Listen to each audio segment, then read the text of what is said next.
అద్దమ రాత్రి నుంచి రోడ్ల మీద సఫాయి వాళ్ళలు పట్నం రోడ్లన్నీ సాఫ్ చేస్తుంటారు.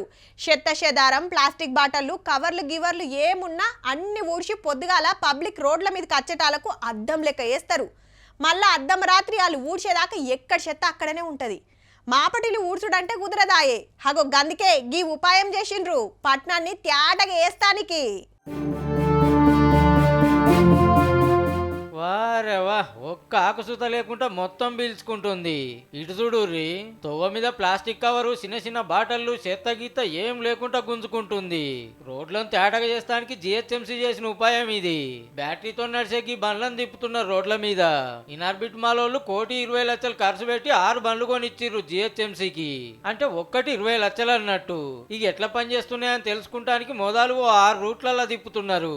అగో పొద్దుగాల సఫాయి వాళ్ళు ఊడుస్తున్నారు కదా అంటారు. వాళ్ళు పగటిల్లాకనే ఉంటారు.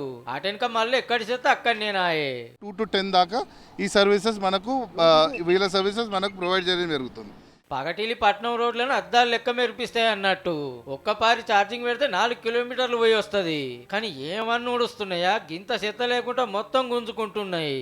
ఇంట్లో వాక్యూమ్ ఎట్లా క్లియర్ చేస్తుందో అంత స్ట్రాంగ్గా క్లియర్ చేసేస్తుంది. ఈ పైపులకెళ్ళి వచ్చి వెనకాల డబ్బల పడుతుంది చెత్త. నిండినాక డంపింగ్ యార్డుకు పోయి ఇట్లా మూత తీసి బోర్లేస్తే అయిపోయాయి. ఇప్పటికైతే Kondapur, Inorbit mall, Durgam Cheruvu park, హైటెక్ City, Shilparamam, Raidurgam metro station, Gachibowli ఏరియాలో తిరుగుతున్నాయి. ఆడ ఓకే అనిపిస్తే రేపు పట్నం అంతటా ఆడకం చేస్తారట. చూడాలి మరి వస్తున్నాను ఏమన్నా ఫాయిదా అవుతుందో.